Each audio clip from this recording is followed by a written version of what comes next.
Hi అండి, నేను మీ Bharathi. Welcome back to our channel ఆంధ్రాలో అమ్మ కుట్టి. అందరూ ఎలా ఉన్నారు? నేనైతే చాలా బాగున్నా. మీరందరూ ఎలా ఉన్నారు? ఇది కింద కామెంట్ సెక్షన్లో షేర్ చేసుకోవడం అస్సలు మర్చిపోవద్దు.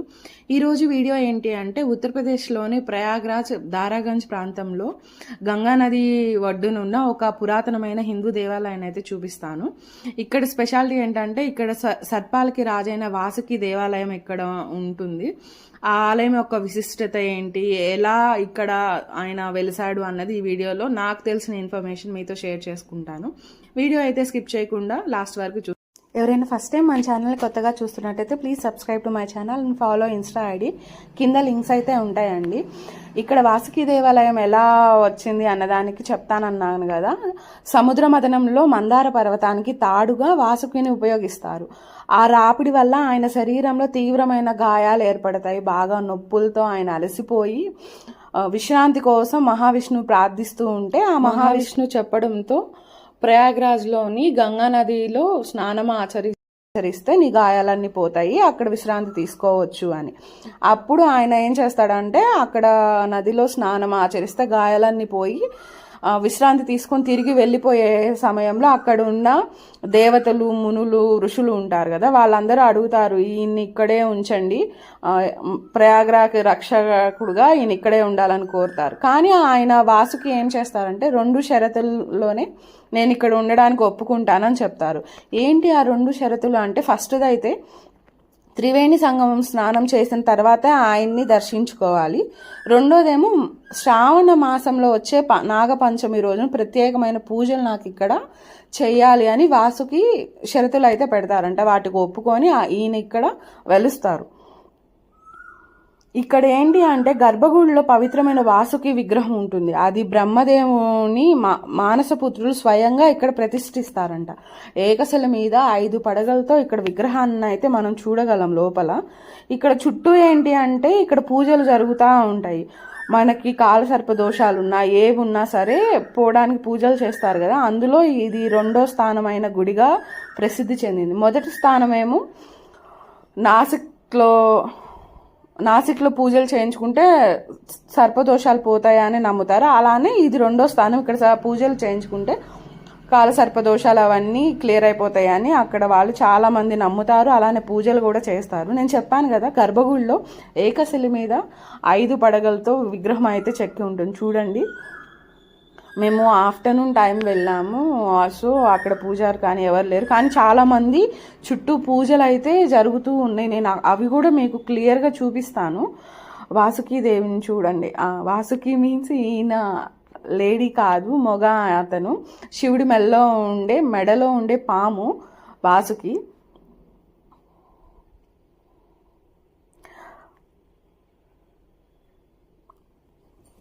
మీరు చూస్తూ ఉండండి. నేను ఒక చిన్న స్టోరీ చెప్తాను. మొఘల చక్రవర్తులు అయిన ఔరంగజేబు హిందూ దేవాలయాన్ని ధ్వంసం చేస్తూ తిరుగుతారు కదా. ఆ టైంలో ఆయన కూడా తన సైన్యాన్ని తీసుకొని ఈ ఆలయానికి వస్తారంట. ఔరంగజేబ్ తన కత్తితో వాసుకి విగ్రహాన్ని ముక్కలు చేయడానికి ప్రయత్నిస్తూ ఉంటే విగ్రహంలో ఉండి చాలా భయంకరమైన రౌద్ర రూపంలో నాగరాజు ప్రత్యక్షమవుతాడంట. ఆ భీకర రూపాన్ని చూసి ఔరంగజేబు భయంతో వణికిపోయి అక్కడికక్కడే స్పృహ తప్పి పడిపోయారని చెప్తున్నారు. నమ్మకం చెప్తున్నారు. ఆ తర్వాత మొఘల సైన్యం ఇంకా ఆలయం జోలికే రాలేదంట. అసలు ఇక్కడ ఒక విగ్రహం ఎంట్రన్స్లో ఉంటుంది. అది చూస్తే నిజంగా ఏంటి అది బొమ్మ లేకపోతే మనిషి అన్నట్టు ఉంటుంది. ఇక్కడ ఇంకో స్పెషాలిటీ ఏంటంటే ఈయన భీష్మ పితామహుడు ఉంటారు కదా, బాణాల మీద పడుకొని ఆ విగ్రహం కూడా ఉంటుంది. ఈ ఆలయంలో శివపార్వతులు, గణపతి విగ్రహాలతో పాటు ఆయన విగ్రహం కూడా ఉంటుంది. మీరు చూడండి, నాకు కుదిరినంత వరకు నేను క్యాప్చర్ చేశాను, మీకు చూపిస్తాను. ఆలయం చుట్టూ మిడిల్లో గుడి అయితే ఉంది. చుట్టూ పూజలు జరుగుతూనే ఉన్నాయి. నేనైతే వీడియోస్ తీసుకుంటూ చిన్నగా నడుస్తూ ఉన్నాను. మా వారు హన్ను అయితే వెళ్ళిపోతూనే ఉన్నారు. ఇక్కడ గంగా నది వరద వచ్చినప్పుడు పొంగి పైకి వస్తుంది కదా. నేను కిందకి వెళ్ళినాక చూపిస్తా ఎక్కడ దాకా ఎక్కువ వస్తుంది అన్నది. అక్కడ వాళ్ళు చెప్తున్నారు ఇక్కడ వరకు అయితే పక్కా వస్తుంది. ఒక్కోసారి అయితే గర్భగుడిలో ఉన్న మూర్తి ఉంటారు కదా, అక్కడి వరకు కూడా వాటర్ వెళ్తాయి అంట. దాన్ని నది అభిషేకంగా అక్కడ ఉన్న ప్రజలు భావిస్తూ ఉంటారు. చాలా పీస్ఫుల్గా ఉంది. ఆఫ్టర్నూన్ టైం అంటే మరీ మిట్ట మధ్యాహ్నం ఏం కాదు, 4-5 అవుతుంది. ఇంకొక హాఫ్ అన్ అవర్లో గుడి అయితే లోపల పూజారులు వాళ్ళు వస్తారు. మేము కొంతసేపు నుంచుని తిరిగి చెప్పాను కదా అక్కడ విగ్రహం అదే. ఎలా ఉందంటే ఫస్ట్ చూడగానే భయం వేసింది అనమాట, నిజమా అది ఏంటి ఆ విగ్రహం అని.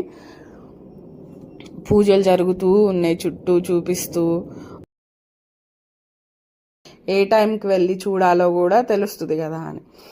ఈ ఆలయం 10వ శతాబ్దానికి చెందింది, కానీ ప్రస్తుత ఆలయ నిర్మాణం మాత్రం 18వ శతాబ్దంలోని మరాఠీ రాజ్ శ్రీధర్ భోస్లే గారు పునర్నిర్మించారంట. గర్భగుడిలో ఉన్న నల్లటి రాతితో చెక్కబడిన 5 పడగల వాసుకి విగ్రహం భక్తులకి చాలా ప్రసిద్ధి. అది చూస్తూ ఉండిపోతారు కూడా దాన్ని అలానే. చూడండి ఇక్కడ నేను చెప్పాను కదా వాటర్ అయితే ఎవ్రీ ఇయర్ అక్కడ వరకు అయితే వస్తాయంట. అంతవరకు వస్తుంది, కానీ బాగా వస్తే మాత్రం గుడిలోకి అయితే వెళ్ళిపోయి టచ్ అవుతాయి. సాగర మదనం కదా, ఫొటోస్ అవన్నీ ఉన్నాయి. చాలా హైట్ ఉంది. అంటే ట్రావెల్ చేసి ఇది బడే హనుమాన్ టెంపుల్కి వెళ్ళాము కదా, దాని తర్వాత ఈ టెంపుల్కే వెళ్ళాము. మొత్తం చూస్తా మళ్ళీ పైకి వెళ్ళి కూడా వీడియో తీసుకొచ్చుకుంటున్నా నేను. ఫస్ట్ ఏం తీస్తాంలే అనుకుంటా ఉన్నా, కానీ మళ్ళీ వీడియో కొంచెం క్లిప్స్ యాడ్ చేసుకుంటా మళ్ళీ రిటర్న్ వచ్చాను నేను. మనం వీడియోస్ తీస్తుంటే ఆ పక్కన వాళ్ళేమో వింతగా చూస్తున్నారని నా ఫీలింగ్. అందుకే ఎవరికి తెలియకుండా వీడియోస్ తీయడానికే ప్రయత్నించాను మ్యాక్సిమం. ఇవైతే ఈ గుడిలో ఉన్న ఏమేమి ఉన్నాయో అన్నీ చూపించా కదా అవి. రిటర్న్ అయితే ఒక వ్యూ అయితే తీసాను, పైకి వెళ్ళి గంగా నది వ్యూ అయితే తీసేసాను నేను. అది ఈ వీడియో. బడే హనుమాన్ తర్వాత వాసుకి టెంపుల్కి అయితే వెళ్ళాం. వాసుకి టెంపుల్ నాకు తెలిసిన ఇన్ఫర్మేషన్ అయితే అది. ఎవరైనా వెళ్తే తప్పకుండా మిస్ చేయకుండా వాసుకి టెంపుల్ని విజిట్ చేయండి. నాకు తెలిసిన ఇన్ఫర్మేషన్ అయితే ఇది ఈ టెంపుల్ గురించి. ఐ హోప్ ఈ వీడియో మీకు నచ్చిందని అనుకుంటున్నాను. ఈ వీడియో కనుక మీకు నచ్చినట్టయితే like, share, comment, subscribe to my channel and follow Insta ID.